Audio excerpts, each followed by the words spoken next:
When he came near the place where the road goes down the Mount of Olives, the whole crowd of disciples began joyfully to praise God in loud voices for all the miracles they had seen. Blessed be the King, glory to the Lord, peace in heaven and glory in the highest. Some of the Pharisees in the crowd said to Jesus, Teacher, rebuke your disciples. I tell you, if they keep quiet, the stones will cry out. Wait, what? As he approached Jerusalem and saw the city, he wept over it and said, If you, even you, had only known on this day what will bring you peace, but now it is hidden from your eyes.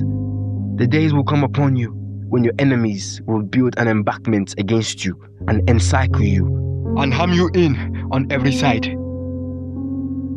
They will dash you to the ground, you and the children within your walls.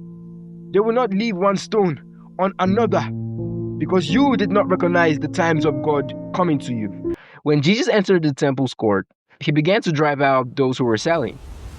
It is written, my house will be a house of prayer, but you have made it a den of robbers. Every day he was teaching at the temple, but the chief priests and the teachers of the law and the leaders among the people were trying to kill him. Yet they could not find a way to do it because all the people hung on his words. One day, as Jesus was teaching the people in the temple's court and proclaiming the good news, the chief priests and the teachers of the law, together with the elders, came up to him. Tell us, by what authority you are doing these things? Who gave you this authority? I will also ask you a question. Tell me, John's baptism, was it from heaven or human origin? I think we should say from heaven. I vote for heaven. You fool. If we say heaven, then he will say, why didn't we believe in him? But if we say human origin, all the people will stone us and say that we persuaded that John was a prophet. I know. We tell him, we do not know. We do not know where he was from. Neither will I tell you by what authority I am doing these things.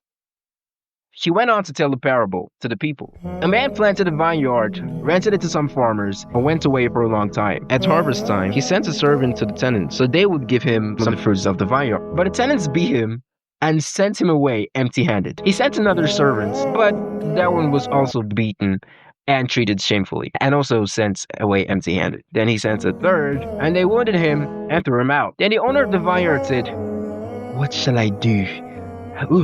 I will send my son, whom I love. Perhaps they will respect him. But when the tenants saw him, they talked the matter over. This is the heir.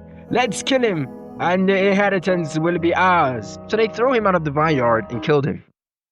What then will the owner of the vineyard do to them? He will come and kill those tenants and give the vineyards to others. When the people heard this, they said, God forbid!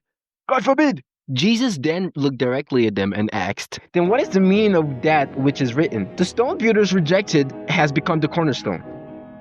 Everyone who falls on this stone will be broken to pieces. Anyone on whom it falls will be crushed. The teacher of the law and the chief priests looked for a way to arrest him immediately because they knew he had spoken the parable against them. But they were afraid of the people. Keeping a close watch on him, they sent spies who pretended to be sincere. They hoped to catch Jesus in something he said so that they might hand him over to the power and authority of the governor. So the spies just questioned him. Teacher, we know that you speak and teach what is right, and that you do not show partiality, but teach the way of God in accordance with the truth. Tell us, is it right for us to pay taxes to Caesar or not? Now, obviously, Jesus saw their duplicity and said to them, show me a denarius whose image and inscription are on it. I think it's Caesar's. And give back to Caesar what is Caesar's, and to God what is God's. Sensational! I knew Shakespeare wasn't dead.